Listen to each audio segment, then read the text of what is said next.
Deny COVID-19 or be sent to a mental hospital. China's unemployment soars, broadcasting students take jobs in funeral homes. Report, civil servant pay cuts and refunds, massive layoffs at state-owned enterprises. China to require fishing permits, sparking outrage, they've gone mad. Female ringleader of Tianjin scam flees, directs UK's biggest money laundering operation. It's all covered in today's China Truths.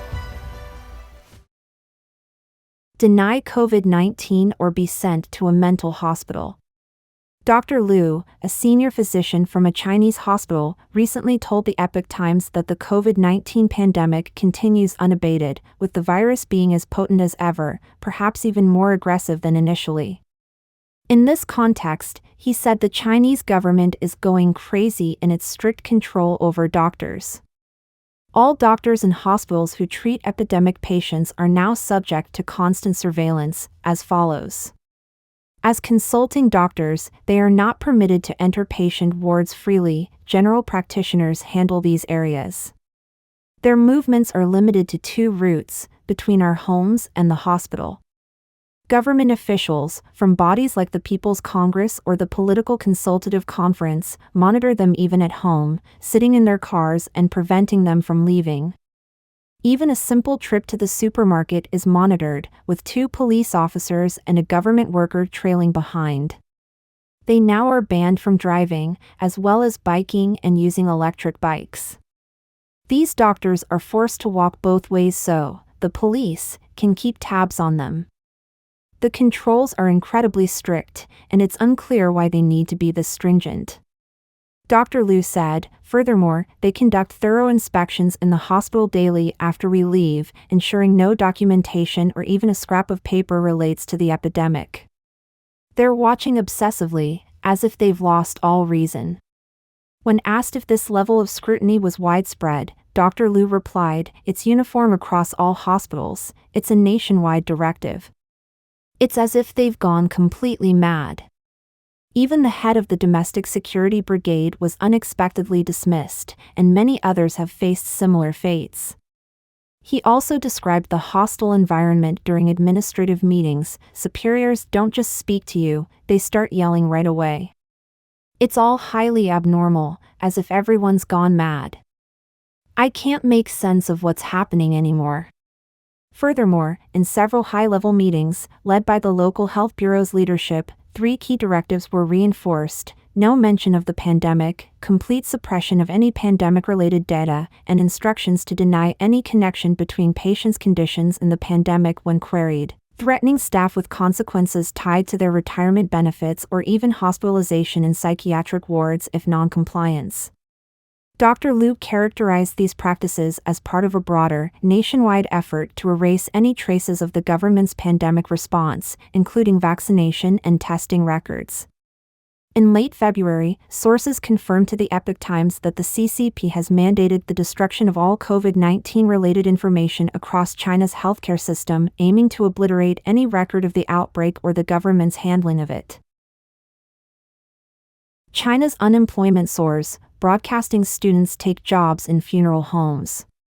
China's economic downturn and soaring unemployment rates are making job searches tough for young people. Some graduates from broadcasting and performance programs are turning to funeral home work, sparking interest.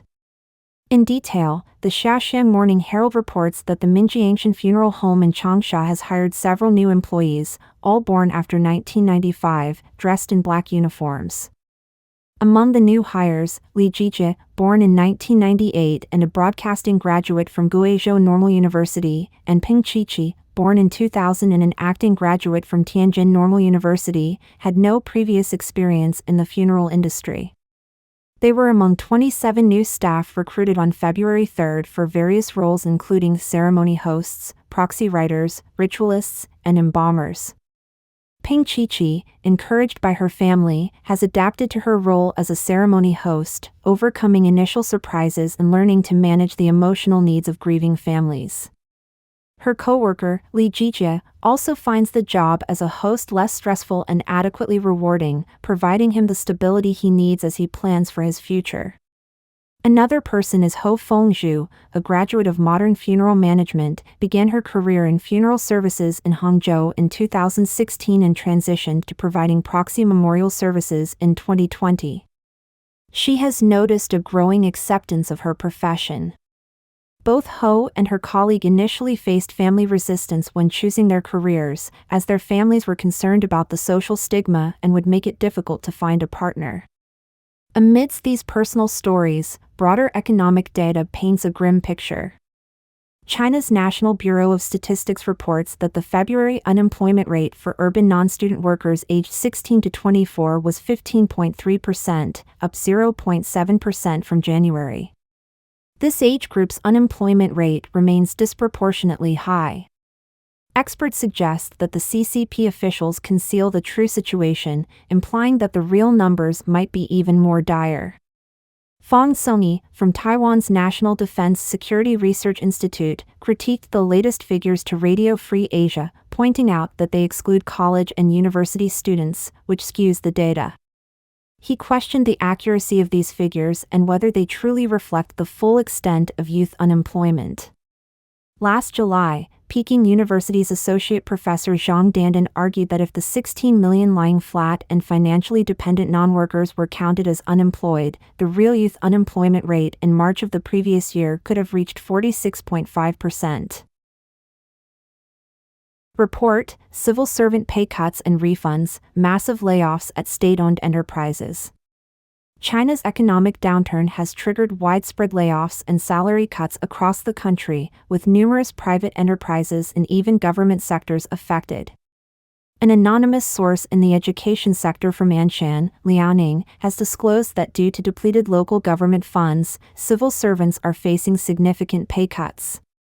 Previously, a typical salary might have been around 5,000 yuan, approximately $705, but now it has been reduced to just over 3,000 yuan, approximately $423.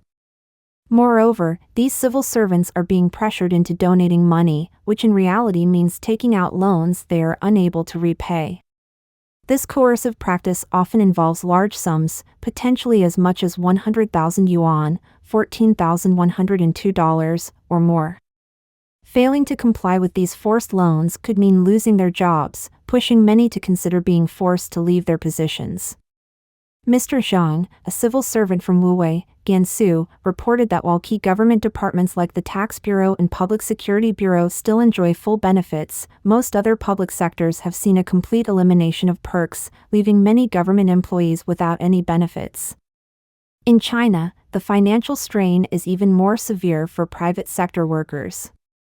Mr. Wang from Shaanxi, formerly employed by a state-owned enterprise, shared that he has been unpaid for months and now has to demand his wages daily. He also noted that non-assertive employees often face neglect and abuse.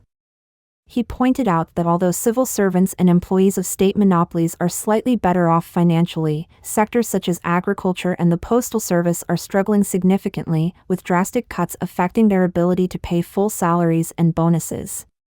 In Fujian, the predicament has worsened, with state-owned enterprises not just delaying payments but also reducing staff significantly.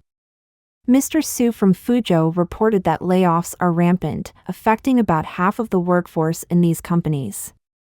These layoffs are attributed to a decrease in business activities, an oversupply of workers, and ongoing financial issues stemming from systemic corruption which depleted funds post-anti-corruption efforts. For those who have been laid off, even with some severance pay, finding new employment is proving to be a daunting challenge, making it difficult for many to sustain their livelihoods. An educational professional from Anshan, Liaoning, commented that the Chinese Communist Party is deeply worried about the repercussions of civil servant pay cuts. There's a real concern that financial distress could trigger public protests, jeopardizing government stability. The professional recounted, this worry has reached the point where the governor of Liaoning even called to inquire about public safety. I declined to comment, but it's clear they're scared of a public backlash, hence the call. It's not my issue, but their fear is palpable. They've never reached out like this before, they're just scared of the situation escalating. With the economy deteriorating and the CCP's grip tightening, China is likened to a pressure cooker on the verge of explosion, drawing global attention to how long the CCP can maintain its hold. China to require fishing permits, sparking outrage, they've gone mad. Amid economic downturns, the CCP's local government offices are facing financial strain, leading to increasingly authoritarian measures. Recently, on April 2, during a state council briefing about a decade-long fishing moratorium on the Yangtze River, a reporter raised concerns about rampant illegal fishing, asking, how can it be regulated? In response, Deputy Minister of Agriculture and Rural Affairs, Ma Youxiang, proposed local regulations to detail allowed fishing equipment and methods, specify permissible species and quantities, and introduce minimum fishing standards. He also advocated for a comprehensive registration system to tightly control fishing activities. This proposal was met with scorn and satire online. One netizen lambasted a female reporter involved as being nonsensical and questioned her competence. Other netizens exclaimed, "They're desperate. Are they out of their minds? Is there any hope for them? They want to control everything, even the air we breathe and the universe itself." Others mocked the proposal with hyperbolic suggestions for bureaucratic expansions, such as creating entire agencies dedicated to fishing regulation and even suggesting absurd measures like annual inspections for fishing gear and comprehensive services for fishermen. Further sarcastic comments included calls for the registration of everything from the air people breathe to the necessity of reporting fish consumption. Furthermore, the CCP authorities are issuing documents arbitrarily, expanding their power, and are believed to be collecting money to solve fiscal difficulties. On March 28, a video circulating online revealed that farmers in Zhangjiajie, Hunan, were prohibited from stir-frying tea leaves, and their stir-frying machines were sealed, sparking heated discussions. The local agriculture bureau responded that it was to improve sanitation standards, and it was not a blanket prohibition. Netizens criticized it as directly robbing money. A few days ago, Nantong, Jiangsu, issued a document prohibiting the manufacture and sale of funeral supplies. Last year, it was exposed that farmers in Hunan were required to have certificates to farm, which was widely questioned. Female ringleader of Tianjin scam flees, directs UK's biggest money laundering operation. Last month, UK courts convicted 42-year-old Wen Jian, a woman of Chinese descent, on charges of money laundering, with her sentencing scheduled for May 10. During the investigation, authorities seized over 61,000 bitcoins, valued at billions of pounds, marking the largest cryptocurrency seizure on record. Wen Jian assisted her employer, Zhang Yadi, whose real name is Qian Jimin, in converting the bitcoins into various assets including cash, jewelry, and real estate. Zhang Yadi was the primary fugitive in a 2017 illegal public deposit collection case involving Tianjin Laundering Electronic Technology Company, Limited.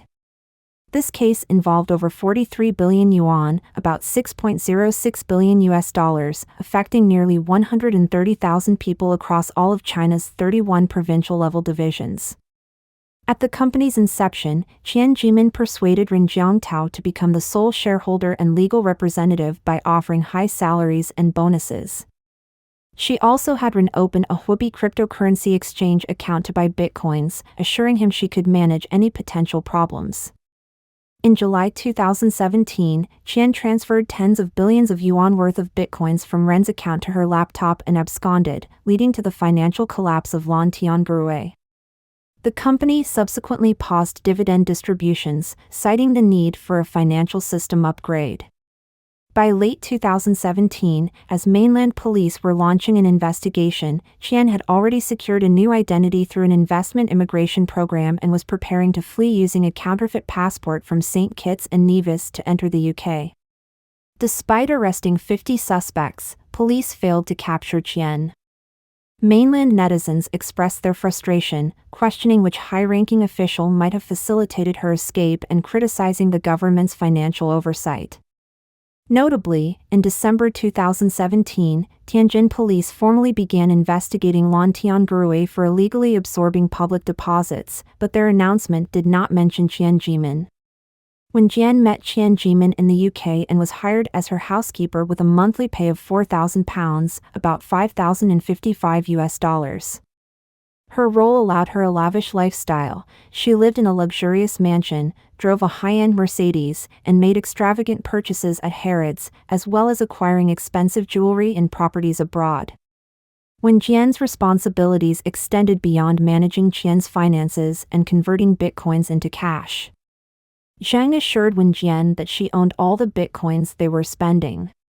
Between the fall of 2017 and the end of 2018, Wen Jian was actively looking to purchase property in London on Qian's behalf, using bitcoins to fund these acquisitions.